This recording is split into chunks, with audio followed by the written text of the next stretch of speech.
தாளம்புரியன்னனர் காதல் அடியவர்க்கு தாளம் வழங்கி தமிழ்மறை இன்னிசை தந்த வள்ளல் ஊடும் தவநெறி மூட்டிய நாதமுடி கடலே நாளும் தொழுதெழுவோம் நமக்கார் நிகர் நானிடத்தே.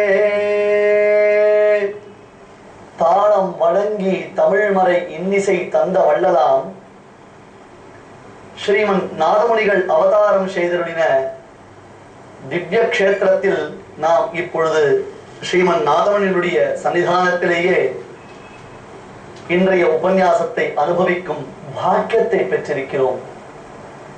நாதமுனிகளுடைய திருவடிவாரத்தில் அமர்ந்து கொண்டு அவர் தம் புகழ் பாடுவது எத்தனை பெரிய பாக்கியத்தினால் நமக்கு இன்றைய தினம் கிடைத்திருக்கிறது. இந்த இடத்திற்கு சதுர்வேதி மங்கலம் என்பது பெயர்.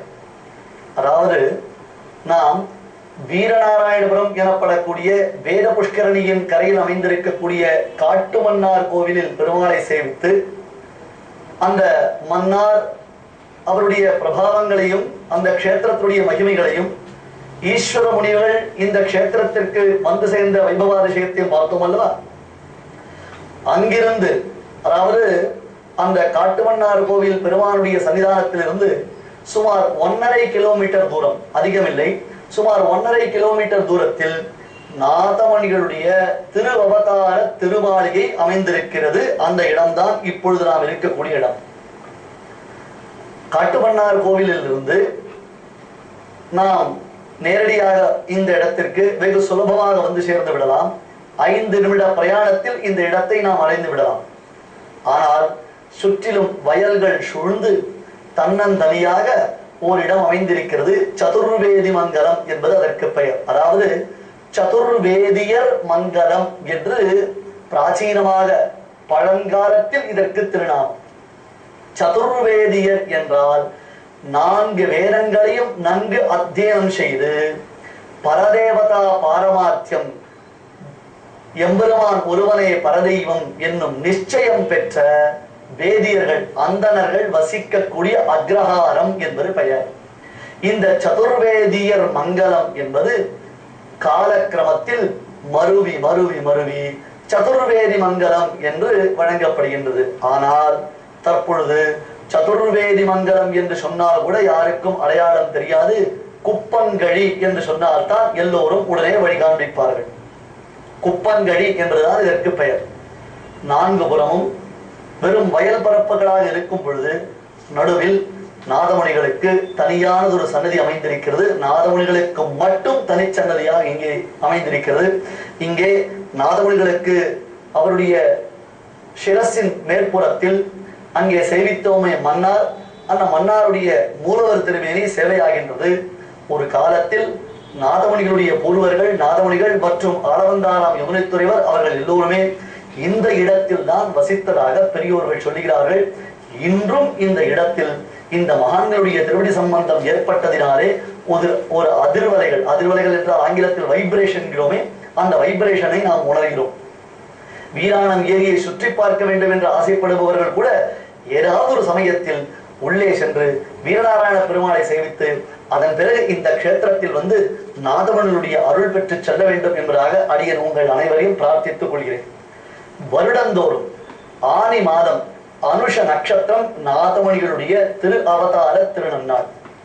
ஆனி மாதம் அனுஷ நட்சத்திரத்தை முன்னிட்டு 10 நாட்கள் பிரம்மோற்சவம் வெகு சிறப்பாக நடைபெற்று வருகிறது. நாதமுனிகளுடைய அவதார உற்சவம் இது, நாதமுனிகளுடைய அவதார உற்சவம்.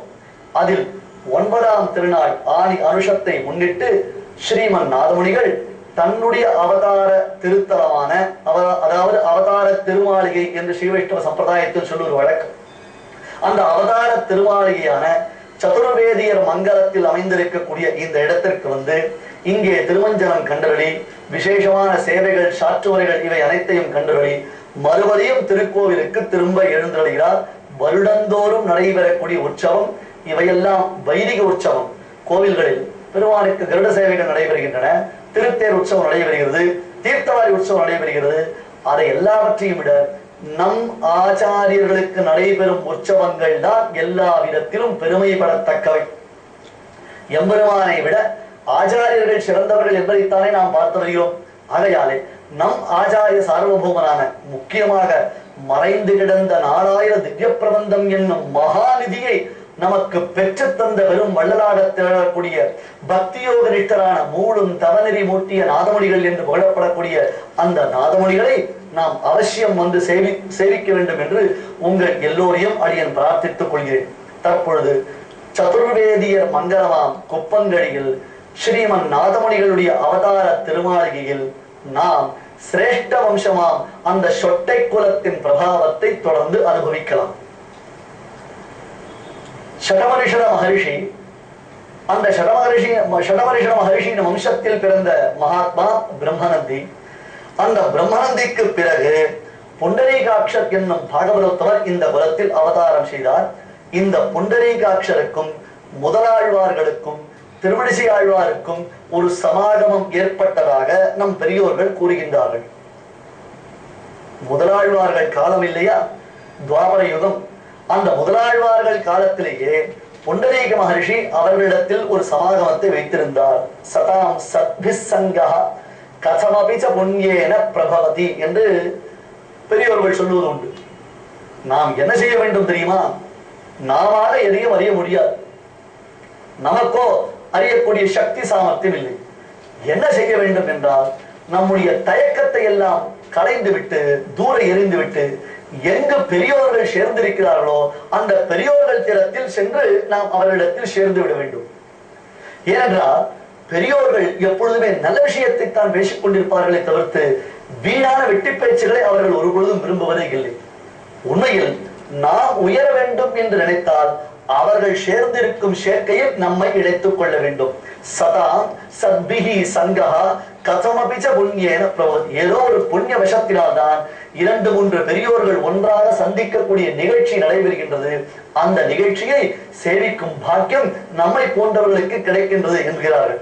தற்பொழுது முதலாழ்வார்கள் மூவர் பகவத் பக்தியில் சிறந்தவர்கள். திவ்ய பிரபந்தம் ஆரம்பிப்பதற்கு அவர்கள் தான் காரணம்.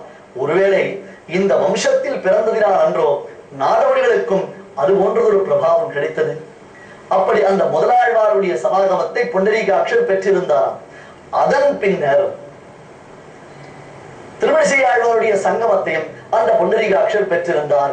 புண்டரீகாட்சருடைய அவதாரத்துக்கு பிறகு இந்த தலைமுறையில் ஈஸ்வர முனிகள் எனப்படக்கூடிய மகா யோகிராஜர் அவர் பிறந்திருந்தார். இவர்கள் யோகத்தினாலே பகவானை எப்பொழுதும் தியானிப்பவர்கள். அதாவது யோகம் என்றால் என்ன என்பதை தெளிவாக புரிந்து கொள்ள வேண்டும். நாதமணிகள் யோக ரகசியம் என்னும் உயர்ந்த கிரந்தத்தை அருளி செய்திருக்கிறார். ஆனால் விதி வசத்தினாலே நமக்கு அந்த கிரந்தம் தற்பொழுது கிடைக்கவே இல்லை. யோக ரகசியம் என்பது பெயர். யோகம் என்றால் யோகாபியாசம். அன்பர்களே, மறுபடியும் அடிய வலியுறுத்தி சொல்கிறேன். தற்காலத்தில் நாம் பார்க்கக்கூடிய யோகாபியாசம் என்பது வேறு.